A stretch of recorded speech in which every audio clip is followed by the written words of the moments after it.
सुनते हैं एक और रहस्य भगवान जगन्नाथ के अद्भुत रूप का, और साथ ही बनाते हैं आज एक ऐसी रेसिपी जो भारत में कई जगह बनाई तो जाती है पर अलग नामों से। तभी तो कहते हैं विभिन्नता में एकता।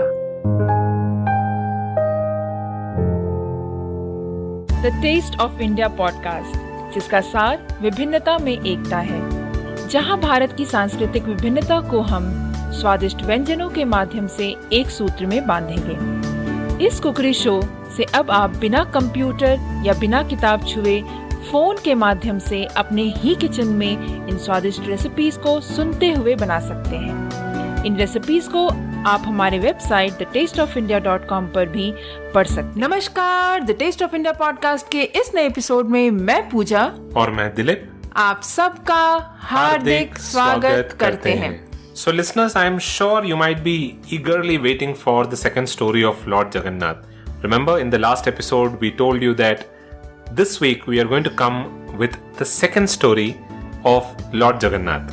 And I too am waiting for this story. So Pooja, if you are ready, can you tell us the story now? हाँ बिल्कुल दिलीप, स्टार्ट करती हूँ स्टोरी।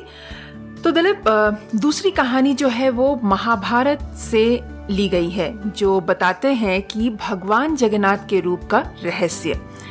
क्या होता है कि एक बार माता यशोदा, सुभद्रा और देवकी जी वृंदावन से द्वारका आए हुए थे। तो जब वे द्वारका आए तो रानियों ने उनसे निवेदन किया कि वो श्री कृष्ण की बाल लीलाओं के बारे में बताएं। रानियों के काफी अनुरोध करने पर यशोदा माता राजी हो जाती है कथा सुनाने के लिए। तो जब यशोदा मैया बाल लीलाओं के बारे में बता रही थी, तब सुभद्रा जी द्वार पर पहरा दे रही थी। क्यों? क्योंकि सुभद्रा जी से ये कहा गया कि अगर कृष्ण और बलराम अगर वहाँ पर आते हैं तो वो ये कथा सुन ना लेकर के उनको वहाँ पर पहरा देने के लिए कहा, और साथ ही ये कहा गया कि अगर वो उनको आते देखती है तो वो सबको आगाह कर दे। अच्छा।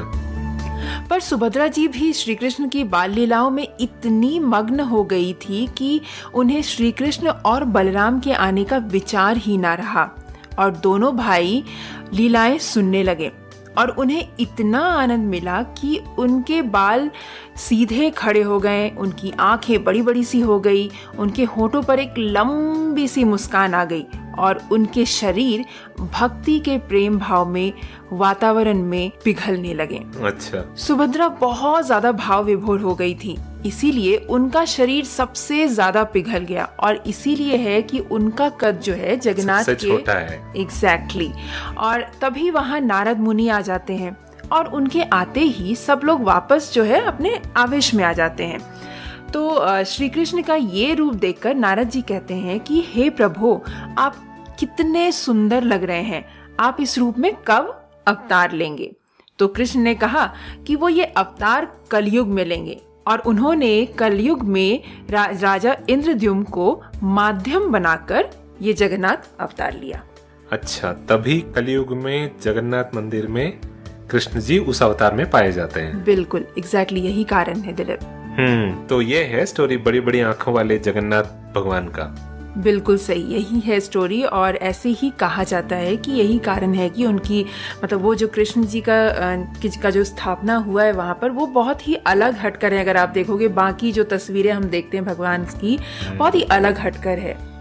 सही बात है, दैट्स राइट। इनफैक्ट काफी रोचक कहानी है वाकई में, और this gives you a perspective of how many different stories or how many different perspectives to a story are there in our mythology, and all of our scriptures from the olden days have so much in them that I'm not sure if we'll ever be able to read all of them in one life of ours, right? True.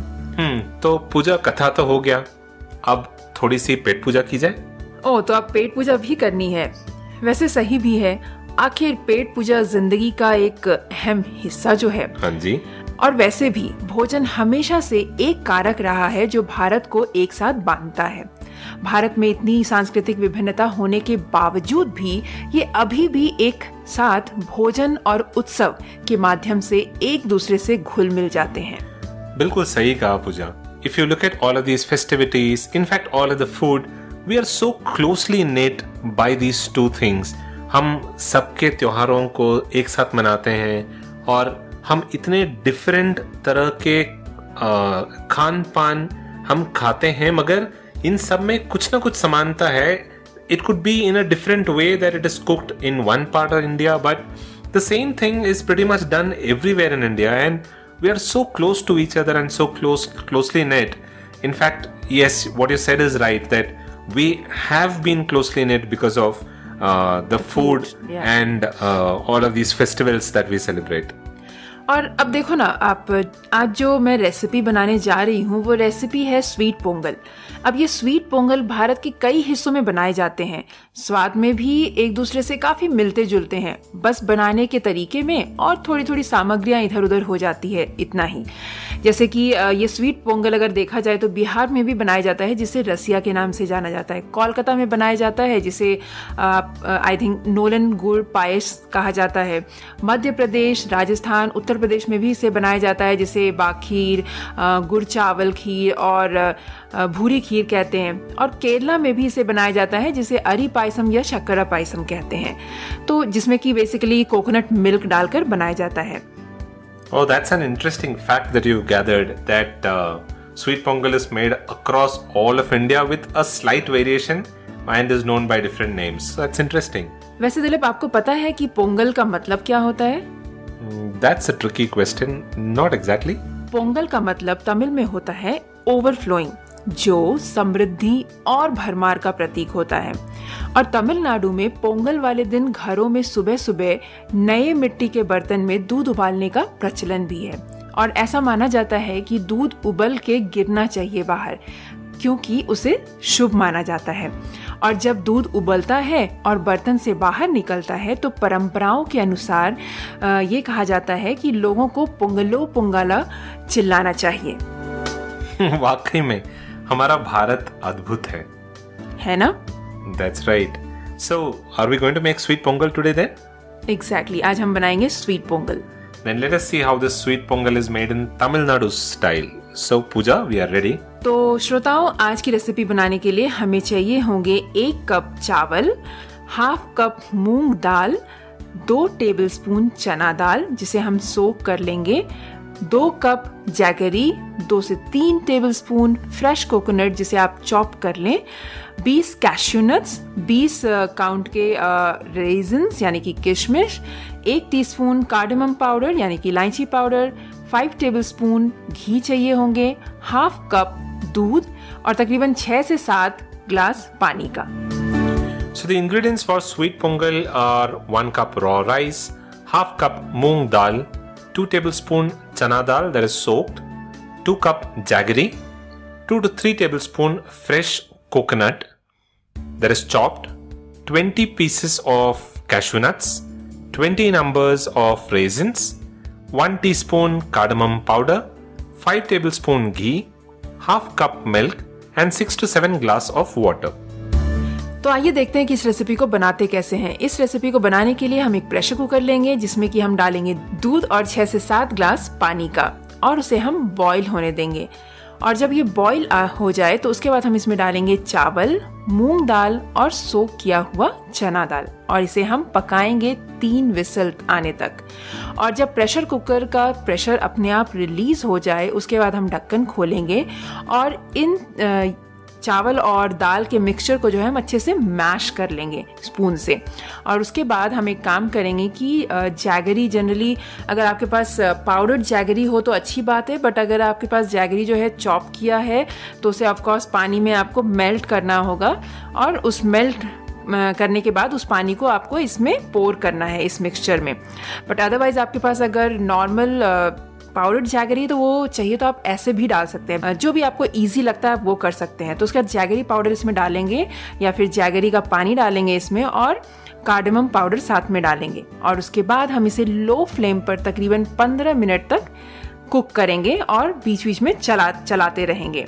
और उसके बाद साथ ही साथ हम एक काम करेंगे कि एक छोटे से पैन में हम घी डालेंगे और उसे गर्म करेंगे और उसमें डालेंगे कैश्यू नट, चॉप किए हुए कोकोनट और रेजिन्स। यहाँ पर आपको ध्यान रखने वाली बात ये है कि किशमिश जो आप डालेंगे, थोड़ा सा जब आप देखें कि कैश्यू नट और कोकोनट ऑलमोस्ट फ्राई हो चुका है तब रेजिन्स डालें, क्योंकि वो बहुत जल्दी जो है जल जाता है, तो उसे हमेशा लास्ट में डालें और हल्का सा फ्राई करें। और उसके बाद हम इस मिक्सचर को पोंगल जो हमने बनाकर तैयार किया हुआ है उसमें डाल देंगे और अच्छे से इन सारी चीज़ों को मिक्स कर देंगे। तो लीजिए, हो गया हमारा स्वीट पोंगल तैयार। So on to the method of preparation. First of all, take a pressure cooker and add milk to it and about 6 to 7 glasses of water. Then let it boil. Once it is boiled, add rice, moong dal and the soaked chana dal to it and cook until it is done, or say until about 3 whistles. Then let the pressure release on its own and only then open the lid of the pressure cooker. Now once it's cooked, mash all of these 3 ingredients really well. Then add grated jaggery. If you have jaggery blocks, you will have to melt the jaggery in water, but if you have powdered jaggery, you can add it as such. So add this grated jaggery and cardamom powder to it and keep the cooker on low flame for about 15 minutes and keep mixing frequently. Now heat ghee in a pan and fry cashew nuts and chopped coconut, and when both of these are fried, add raisins into the ghee. Don't add raisins in the beginning because it tends to get burnt pretty fast. So add it towards the end, and when it turns golden brown, you add all of this mixture to the pongal that we've made. Now pour ghee with dry fruits to the sweet pongal and mix it really well, and your sweet pongal is ready to be served. तो है ना बड़ी आसान सी और मज़ेदार सी recipe. तो श्रोताओ, इस recipe को आप भी बनाएं। और मैं एक और बात बताना चाहूँगी, इस रेसिपी को बनाने के लिए आप घी का इस्तेमाल ज़रूर करें, बिकॉज़ उसमें आप कॉम्प्रोमाइज़ नहीं करें, बिकॉज़ वही जो है इस रेसिपी में बहुत ही अच्छा फ्लेवर लाता है। और दूसरी बात, एक और चीज़ मैं ऐड करना चाहूँगी कि अगर तो आपके पास मिट्टी का बर्तन है तो आप उसमें भी बना सकते हैं, क्योंकि ट्रेडिशनली जो है इस रेसिपी को तमिलनाडु में पोंगल वाले दिन मिट्टी के बर्तन में, नए मिट्टी के बर्तन में ही बनाया जाता है, जिससे कि एक और अलग सा फ्लेवर आता है। आपको तो पता ही होगा। तो आपके पास अगर मिट्टी का बर्तन अवेलेबल है तो आप उसमें भी बना सकते हैं। बट वहाँ पर जो मिट्टी के बर्तन में जब ये बनाते हैं तो ऑफकोर्स वो बहुत टाइम टेकिंग होता है, जल्दी नहीं बनता। बट आजकल के लाइफस्टाइल में इतनी ज़्यादा मतलब मुश्किल होती है टाइम निकालना, तो ऑफकोर्स आप प्रेफर करें कि प्रेशर कुकर में ही बनाएं, क्योंकि वो जल्दी बनता है और स्वाद में भी अच्छा बनता है। That is right. So I think that's all that we have for this recipe. That's all, Dilip. Wonderful. So that's it, listeners. That's the recipe for this week. I hope you liked it. If you did, do visit thetasteofindia.com for the printable recipe card and the show notes. And you can also post your reviews, comments and suggestions there on this particular post on thetasteofindia.com. Do take some time out and provide a genuine review and rating for the show on Apple Podcasts or iTunes, because your ratings help in the overall ranking of the show on iTunes.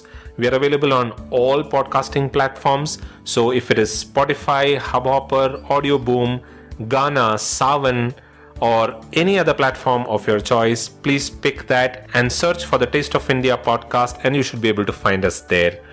So that's all that we have for this week. We will be back again the next week. Do subscribe to the podcast to stay updated with the latest recipes that we come out with, and keep listening to the Taste of India podcast. We will be back again the next week with another tasty recipe. Until then, this is goodbye from Dilip. And goodbye from Pooja. You all have a wonderful rest of the week.